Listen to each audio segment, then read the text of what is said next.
2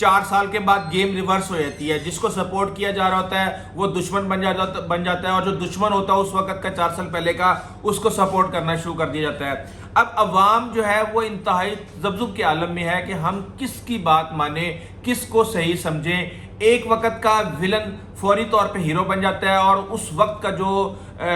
hero ہے وہ فوری طور پہ ویلن بن جاتا ہے. اب میں آپ کو بتا دوں کہ عمران خان کے بارے میں جو چیزیں اور جو ہدایات اور جو کیسز اور جو ڈیفرنٹ چیزیں بیک گراؤنڈ کے اندر چل رہی ہیں, اس کے مطابق عمران خان شدید ترین مصیبت کا شکار ہو چکے ہیں. اور نہ صرف اس سے پہلے ہم نے دیکھا توشہ خانہ کیس, اس کے بعد سائفر, اور اس کے بعد 9 مئی کا کیس. اب جو چیزیں آ رہی ہیں اس کے مطابق 9 مئی کا ماسٹر مائنڈ ان کو قرار دے دیا گیا ہے JIT کی طرف سے, اور 200 سے زائد جو گواہ ہیں, وعدہ معاف گواہ, وہ عمران خان کے خلاف گواہی دینے کے لیے تیار ہو چکے ہیں. اب آپ سوچیں کہ جب وہ 200 لوگ گواہی دیں گے عمران خان کے خلاف, تو کیا ان میں سے ایک گواہی بہت ہوتا ہے یا 2 گواہی بہت ہوتی ہیں؟ تو کیا 200 سے زائد جو گواہان ہیں, کیا وہ عمران خان کے خلاف کوئی بھی ایسی بات کرنے میں کامیاب ہو پائیں گے جس سے عمران خان کو سزا مل سکتی ہے؟ اور صرف ایک یہی کیس نہیں, اب آپ یہ دیکھ لیں کہ آفیشل سیکرٹ ایکٹ کے اوپر سیفر کیس کا چلان جو ہے وہ جمع کروا دیا گیا ہے, اور اس کے اندر جو ہے اب ٹرائل بھی شروع ہونے والا ہے. اس کے اندر عمران خان اور شاہ محمود قریشی کو ذمہ دار ٹھہرا دیا گیا ہے. اس کے اندر بھی تقریباً 150 سے زائد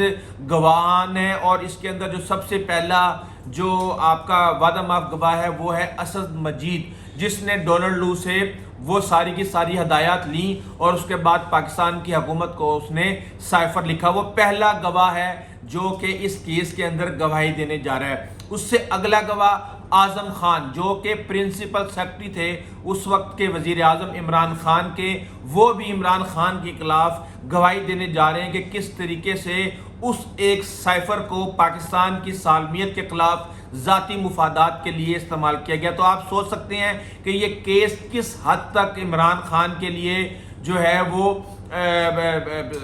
جو ہے تکلیف دہ ہو سکتا ہے. میں نے اس سے پہلے کہا کہ 150 کے قریب گواہان ہیں, لیکن اس وقت تک میں آپ کو جو ایگزیکٹ اور کنفرمڈ گواہوں کا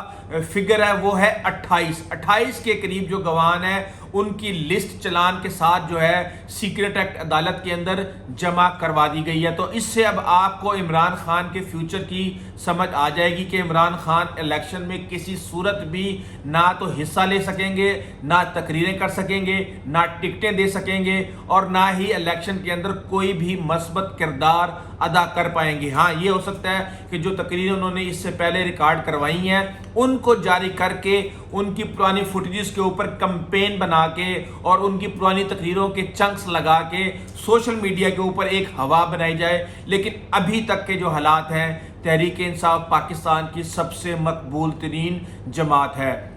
اب عمران خان کا مقابلہ کرنے کے لیے نواز شریف واپس آ رہے ہیں. نواز شریف جو ہے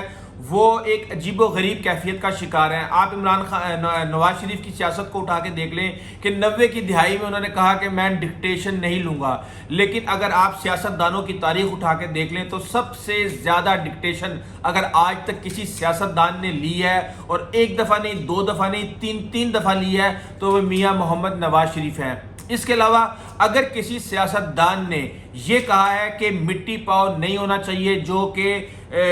ذمہ دار ہیں حکومتوں کو ڈی سٹیبلائز کرنے کے, ان کرداروں کو سزا ہونی چاہیے, تو سب سے زیادہ نعرہ بھی میاں نواز شریف نے ہمیشہ اٹھایا ہے کہ مشرف نے میری حکومت گرا دی,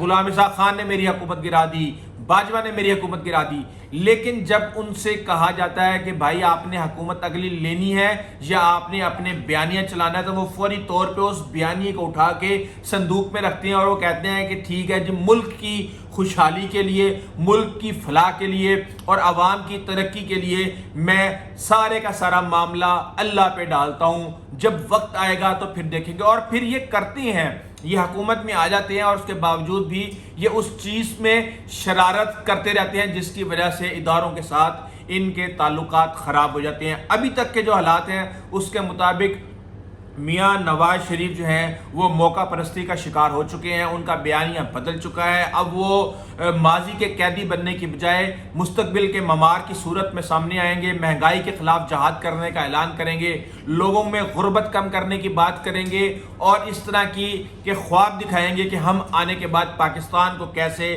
24ویں نمبر کی معیشت بنانے جا رہے ہیں۔ یہ وہ بیانیہ ہے جو کہ آنے والے دنوں میں آپ کو الیکشن سے پہلے مسلم لیگ نون کا نظر آئے گا۔ لیکن ان سب باتوں کے باوجود ہمارا سوال وہی کھڑا ہے کہ کیا ہم ماضی کے جو بھی وہ کردار ہیں جنہوں نے ملک کو شدید ترین نقصان پہنچایا، جب تک ان کا احتساب نہیں ہوگا، چلیں آپ ان کا احتساب نہ کریں، آپ کم از کم یہی کر لیں کہ آج یعنی اکتوبر 2023 سے آگے جتنے بھی اس طرح کے واقعات آج کے بعد پاکستان کی تاریخ میں ہوں گے اور جو کردار اس کو کریں گے تو ان کی یہ سزا ہوگی۔ ماضی میں جو ہوا سو ہوا، مٹی ڈالیں، اب آگے چلیں۔ کم از کم آپ مستقبل میں اس طرح کی حرکتیں کرنے والوں کا رستہ اگر آپ نہیں روکیں گے تو یہ معاملہ کبھی بھی نہیں رکے گا، اور یوں فلائٹ ہماری جاتی ہے اور اس کے بعد پھر یوں ہماری فلائٹ آتی ہے، اور یہ اس طریقے سے چل رہا ہے، یہ سمندر کی لہروں کی طرح اوپر نیچے چل رہا ہے، اور یہ اس وقت تک کسی پیک پہ نہیں جائے گا جب تک کہ ہم اپنی سمت کا تعین کر کے بالکل اس سمت کے اندر تمام چیزوں کو فوکس رکھ کے اور پاکستان کی سالمیت، پاکستان کی معیشت اور پاکستان کی ترقی کو اپنا پہلا نصب العین نہیں بنائیں گے، یہ معاملات چلتے رہیں گے۔ آج کی ویڈیو میں اتنا ہی، آئندہ تک کے لیے اجازت دیجیے، اللہ حافظ۔